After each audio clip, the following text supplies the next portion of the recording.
Unpucker. Good. Perfect. Yeah, you're good. Great, thank you. Like me, noble women in the Middle Ages don't have many legal rights. We're under the control of... The serf in the Middle Ages. Take one. Terrific. We're talking about life in the Middle Ages, so do I get to cover nobles in their castles? No. Do I get to work with a heroic knight in all that armor? No. I have to do serfs. I ask you, name one important thing that serfs did. That's easy. The serfs kept those knights and nobles alive during the Middle Ages. Come again? The nobles ruled and the knights fought, but that doesn't put any food on the table, does it? No, the serfs were responsible for that. They farmed the land that the knights fought for, the land that the nobles ruled. In the Middle Ages, wealth and power was all about land. And it was the serfs and other peasants who made the land valuable by getting food from it. Okay, stop right there for a second. You said serfs and peasants. Aren't they the same thing? Well, there wasn't much difference in how they looked, but peasants had their freedom. Serfs were bound to the land owned by the lord. Like slaves, huh? Like slaves, but with some big differences. The serfs' main responsibility was to grow food for their lord, but they could grow their own crops too. Serfs could also own their own property, and a lord was supposed to protect them from raids and robbers and such. In fact, free peasants sometimes volunteered to become serfs because they wanted that kind of protection. But once they made the decision to be a serf, their children and their children's children were born serfs. And as serfs, they had to stay on the lord's land their entire lives. They were part of the property. But when it came to a typical day, a free peasant and a serf lived just about the same life. And that was? Well, let's start with the serf at home. There it is, home sweet home. Not so bad for a living room.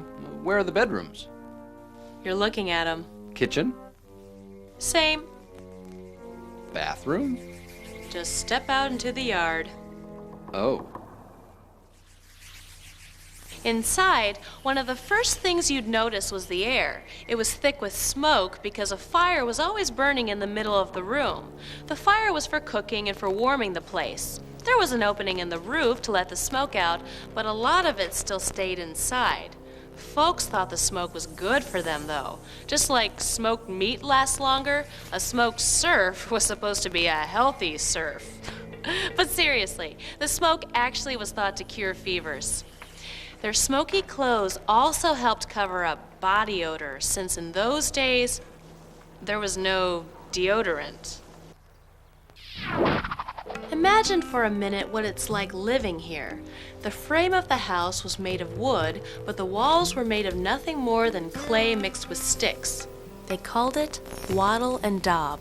It kept out the wind, but not much else. A man could push a spear right through it. Homes were built with stone, too, if stone was a resource, and the clay mixture served as cement. The roof was made of thatch. That's a mix of straw, leaves, and grass. Looks quaint, but it was alive with bugs and bats and who knows what else.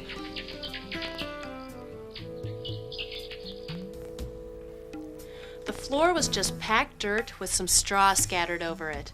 Chickens would be wandering in and out of the open doorway, along with dogs or cats and maybe even a pig or two.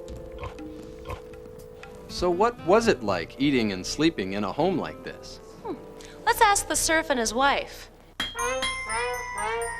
How would you like it? Every day is full of hard work for everyone in my family. We all rise at the first light of dawn. I collect my tools and head out to the fields where I spend my day. I work every day except Sunday. We grow grains like rye to bake bread and barley to brew ale. Growing crops means starting to prepare the fields as early as February. First, we break up the earth, then plow, plant seeds, pull up the weeds, and finally harvest the grain. And this is hard work. Imagine harvesting a whole field with one of these. It's very sharp, but it can only cut our crops an armful at a time. Most fields are divided into strips. Some strips grow food for serf families, each of which produces just enough food for us to get by, and the harvest from the rest of the fields goes to the Lord. I work alongside my son. Some of the women work in the fields too, but they rarely work the plows because of the strength required. Besides, the women are busy doing other jobs. I do all the cooking, gardening, weaving, and caring for the animals with help from my daughter.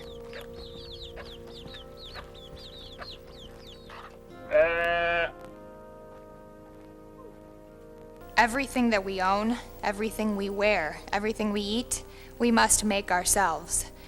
To make our clothes, my daughter and I get wool from the sheep's coat. Then we spin it into yarn and weave the tunics and hose for all the family. In winter, we make heavier cloaks from the skin of the sheep.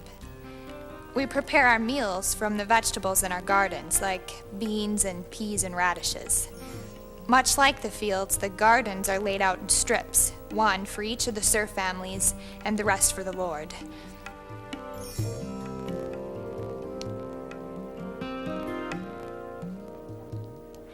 We eat chicken and fish on certain days. Only in one season of the year do we have meat to eat, and that's when winter is drawing near. In cold weather, we kill and eat most of our cows and pigs. There isn't enough food to feed them through the winter. There's hardly enough food for us. We have our meals on this table, which is basically a board. When the sun goes down, we put up the shutters to keep out the cold, and that makes it darker in here than it is outdoors, with just the light of a candle on the fire. So at night, and in winter when it's too cold to go outside, there is little to do but sleep. And that's not as good as it sounds, because we sleep on a pallet, a narrow, hard mattress filled with nothing but straw. But there we would sleep and wait for warmth and daylight to return. Boy, that was depressing. Do we really think serfs from the Middle Ages could speak that well? You know, with good grammar? Well, I'll let you in on a little secret. We really don't know. Serfs didn't write books, and the rich and educated didn't see much point in writing books about serfs. We can figure out how they lived, but we really don't know very much about who they were. There are a few writings that use stories about peasants to teach moral lessons, but that's about it. There are some paintings of peasants at work during every season of the year. Some of these paintings come from a prayer book called A Book of Hours. This book got its name because it contained a prayer for every hour of the day. Rich families would have artists paint beautiful pictures in their prayer books. But if it's a prayer book, shouldn't the pictures be about religion? How come there's all these paintings of serfs working and nobles playing? Well, a lot of illustrations from these books do show scenes from the Bible or from the lives of the saints, but the people paying for these pictures wanted to see their own lives reflected in the books. Nobles at play, serfs at work, to people in the Middle Ages, it was all a picture of how they thought God had designed the world. So we heard what it was like for the adults, but what about their children? Well, that's a good question. Let's get straight to the point and find out what it was like for the kids.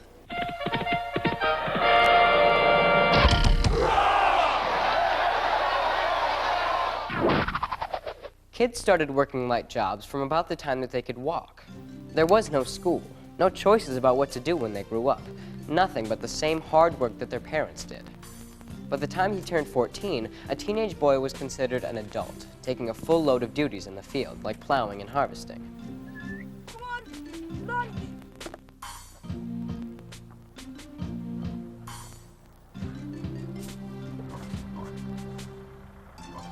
His sister and the other girls focused on spinning wool and weaving it into clothing, or helping with the cooking. Girls also worked as hard as any adult by age 14. Their life was to work. And work they did. They worked to raise crops for their lord and tended his livestock. But at least they could delegate just one member of the family to work the land for the lord. That was usually an adult male to ensure the lord a good harvest. The rest of the family worked to keep food on their own table. Marching orders on me! Oh, and there's at least one more job the serf had to do. When his lord went to war, a serf might be required to fight. But I thought fighting in the Middle Ages was all about knights in armor. The knights could fight for fame and glory and loot, but someone had to do the grungy work of storming castles or fighting down on the ground in the mud. So in war, like in peace, when you needed someone to do the hard, dirty jobs that have to be done, the serf was your guy.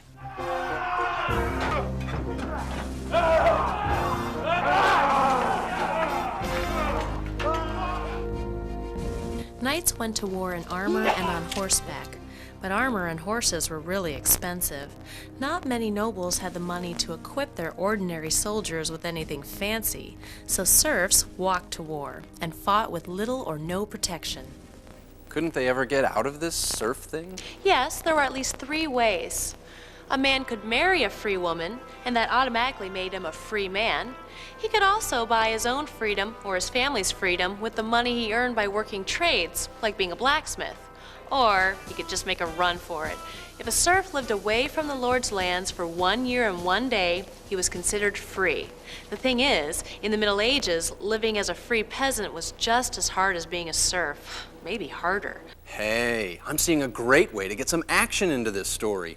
Those lords must have always been oppressing those poor serfs and peasants, heaping extra work on them, taking away their food, driving them harder and harder. Sorry to rain on your parade, boss, but it usually didn't work that way. The guys in the castles knew they were nowhere without their serfs in the fields, so most of them were smart enough not to terrorize their own serfs. Serfs had to work all day, almost every day, but they could usually work at their own pace. No taskmasters stood over them with whips. Even when the lords required extra work, they sometimes rewarded the serfs with an extra bonus. A dinner of meat or fish with plenty of drink to wash it down. It's not so much that the nobles were nice guys, it's just that they got more work out of their serfs if the serfs were reasonably content. So they left the serfs pretty much alone. That changed whenever kings or nobles went to war with each other, which happened a lot. Remember, the serfs were the key to a lord's wealth, so his enemies could hurt the lord by killing or driving off his serfs. Listen to this description of what happened during a time of war in the 1200s. They plundered and burned all the villages, so that you could easily go a day's journey without ever finding a village inhabited or a field cultivated. Grain was costly then, and meat and cheese and butter, for there was none in the land. Pretty grim, isn't it? Yes, but if the serfs did all the real work, and if there were way more serfs than there were knights and nobles, didn't the serfs ever get together and say, "We won't take this anymore"? Well, very rarely, but it did happen. During the 1300s, there were violent uprisings in England, France, and Italy. Serfs and peasants banded together, attacked and burned manor houses, and murdered whole families of nobles. Sometimes they captured and killed churchmen, too. Why did all this break out during the 1300s? Well, that was the century of a terrible plague we now call the Black Death. The plague killed so many people, it changed everything. There were fewer serfs to do work, so the ones who survived began to demand better treatment and greater rewards. There were fewer nobles and churchmen, so the ones who were left tried to impose even stricter rules so they could keep things under control. It was a bad mix. But most of these uprisings, called peasant revolts, only lasted a few weeks. The peasants were too disorganized to hold together for long. The knights and nobles were always able to defeat them, eventually. But those peasant revolts were rare exceptions. Even when life got very tough, most serfs would stick with the old customs and endure. Okay, but didn't those customs let these people have any fun? Sure they did. They celebrated holy days, holidays. We still celebrate our holidays at times and in ways similar to them.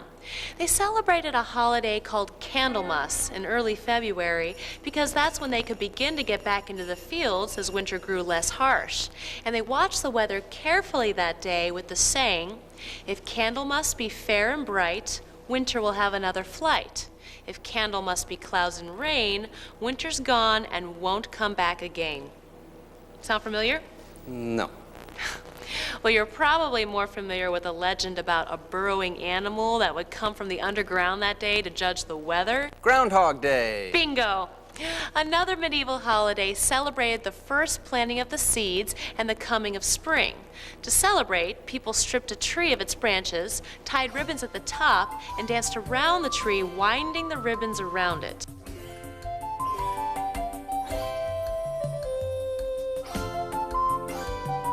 Looks like a maypole, so that must be May Day. Right again. They also played a game that looked a little like soccer, and there were wrestling matches and other contests of strength. After a harvest, serfs and peasants lit a bonfire to celebrate the end of their season of hard work in the fields, just as people in farm communities celebrate the fall harvest today. Another way serfs and peasants could have fun was singing songs and telling stories. They got the ball rolling on one story that's still going strong today. Let's give them the lowdown on Robin Hood.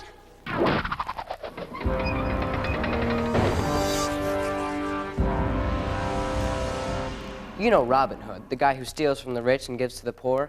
Well, his story's changed a lot from when people told it in the Middle Ages. We're not sure which version came first, but in one of the early stories, Robin was a free peasant who robbed the rich. He didn't give to the poor, but that was okay with the audience as long as he was making life tough for the rich nobles. English peasants were very good at shooting the longbow.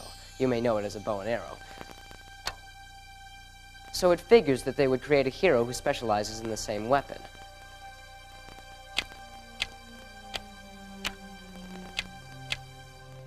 There were a lot of real-life outlaws during the Middle Ages, and no one has ever been able to prove whether one of them was a model for the legends. The first writing we have of a Robin Hood story isn't until about 1450, but there's a lot of evidence that people were telling stories about him as far back as the early 1200s. Wherever they came from, we know Robin Hood stories were wildly popular with peasants during the Middle Ages. Then richer classes picked him up, cleaned up his image a little bit, and made him their hero, eventually making him a knight forced to hide in the forest. Robin Hood was a kind of folk hero to everyone. Each class made him what they wanted him to be. Maybe that's why his legend is still going strong about 800 years later. The Serf in the Middle Ages, take 2. Okay, let's see if we've got this right. Serfs lived and worked on the land owned by a lord and were considered part of the property. Got it. The vast majority of people living in the Middle Ages were serfs or peasants. They raised the food that kept knights and nobles alive. Okay. Serfs lived in single-room houses on the lord's land. The houses were dark, smoky, and often had people and animals sharing the same roof. Whew. Got it. From sunup to sundown, a serf's life was almost nothing but hard work. Working to satisfy the demands of the lord, working to keep food on their own table. Got it. So how do we wrap up this serf thing? It starts wrapping itself up during the 1300s. Remember we talked about the Black Death? The disaster that helped set off those peasant revolts? Well, the revolts failed, but the changes came anyway. Workers were just too scarce for the nobles to drive too hard a bargain. Little by little, one manor at a time, serfs were freed from the obligations that bound them and their families to the land. At about the same time, kings and merchants were trying to make those nobles a little less powerful, and taking away the serfs was a good way to knock a little stuffing out of the nobles who depended on their work. Going from serf to a free peasant wasn't exactly like getting a big promotion. Life was still nothing but hard work. In fact, some historians think that the serfs in the Middle Ages had it better than the peasants who came after them.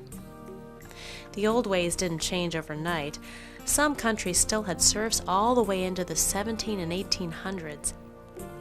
But for most of Europe, the days when men, women, and children were nothing more than part of someone's property ended even before the days of knights in armor.